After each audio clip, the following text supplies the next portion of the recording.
ինձ թվում է, որ եթե անգամ Գեղամ Մանուկյանը գոյություն չունենար, կարելի կլիներ նրան հորինել, որպեսզի ինքը գա եւ այսօր այստեղ ունենա այն ելույթը, որը ունեցավ, եւ հատկապես անի այն արտահայտությունը, որը արեց, ասում է Արարատը Հայաստանի հավաքականի մարզաշապիկից թյուրիմացաբար է անետացել։ Ո՞նց կարա Արարատը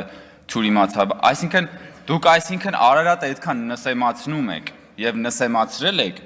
որ դուք փաստորեն համարել եք, որ Արարատին կարելի է թյուրիմացաբար դուրս թողնել Հայաստանի հավաքականի մարզաշապիկից։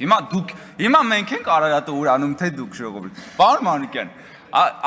ախր ավելի լավ էր չխոսայիք։ Հետո ես չեմ հասկանում, ամեն ելույթից հետո որ թողում դուրս եք գալիս, լավ է այսօր հետ եկա։ Ինչքան գիտեմ գնում եք ծխելու, չէ՞։ Ձեր ելույթները փաստորեն ձեզ են ծխացնում, այդ պարզ է։ Բայց որտեղ եք ծխում, պարոն Մանուկյան, որովհետև ես գիտեմ, որ դուք դրսում համենայն դեպս չեք ծխում, որտեղ բաց տարածք է, այսինքն դուք ծխում եք ազգային ժողովի շենքի տարածքում։ Որտեղ եք ծխում, արգելված տարածքում եք ծխում։ Հա, պարոն Մանուկյան։ Ես ուզում եմ հարցնել, արդյոք ձեր արձագանքները անընդմեջ խոսում են նրա մասին, որ ձեզ հարմար չէ խոսակցությունը եւ վատ եք զգում։ Պարոն Դանելյանին, խեղճ պարոն Դանելյանին դուք Պետք կլինի կկանչենք ոստիկան։ Այսինքն ուզում եմ հասկանամ, դա ինչ է, կներեք էլի պարոն Կոնչյան։ Այսինքն ոստիկանին դիմելը տենց բան ոչ վայել գործողություն է, ուզում եմ հասկանամ։ Ես չգիտեմ, պրոստը դուք ում եք ծխում, ես կյանքում ծխած չկամ, բայց ուզում եմ ասեմ դուք նորից ձեր դա լեզվամտածելակերպ է, այսինքն ոստիկանին դիմելը մի ինչ-որ արարքա, որը պետք չի անել, այո, ոստիկան պետք է կանչենք, անկախ նրանից թե ում է վերաբերում, կանչում ենք, լավ չեք նայում, ասում եմ, շարունակեք, պարոն Կոնչյան։ Ես խնդրում եմ, որ մեր ֆրակցիայի պատգամավորները այլևս Գառնիկ Դանելյանի հետ չծխեն եւ ձեր ջրերը չգցեք, եթե դուք ծխում եք նախ դուք մի ծխեք, հարգելի գործընկերներ, երկրորդը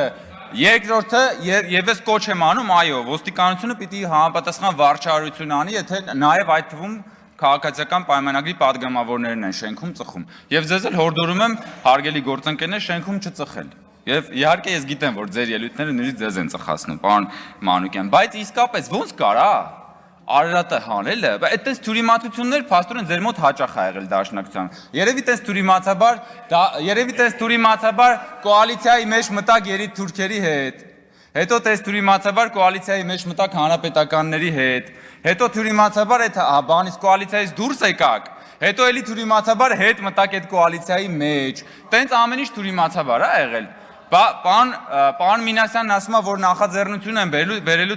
եւ ես իդեպ շատ բաներ եմ ասել։ Խի դրանց չանդրադարձակ։ Փաստորեն համաձայն եք, պարոն Մանուկյան, երբ որ ես ասում էի, որ դուք ուրացել եք դաշնակցությանը, դուք ուրացել եք Սիմոն Վրացյանին, դուք ուրացել եք Քաջազնունուն, դուք ուրացել եք Խատիսյանին։ Հիմա հիմնավորեմ, թե ոնց եք ուրացել։ Ցեղասպանությունից ընդամենը 3 տարի անց Դաշնակցությունը գնում է Թուրքիայի հետ պայմանագիր կնքում բարեկամության մասին, պայմանագրի վերնագիրը, հաշտության եւ բարեկամության մասին պայմանագիր, ցեղասպանությունից 3 տարի անց։ Փաստորեն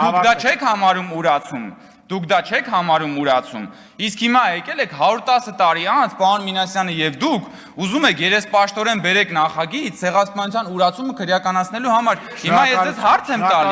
ձեզ հարց եմ տալի, Բա դուք համարում եք, որ Խատիսյանը ուրացող է, թե կամ Քաջազնունին, կամ Վրացյանը։ Ժողովուրդ ջան, դաշնակցության ավանդույթը եթե պահում եք, միջև վերջ պահեք։ Շնորհակալություն, պարոն Կոնչյան։ Այսքանը։ Եվ ես առաջարկում եմ հաջորդ անգամ պարոն Մանուկյան ցնցեք մեզ, մի ինչ-որ խելացի բան ասեք։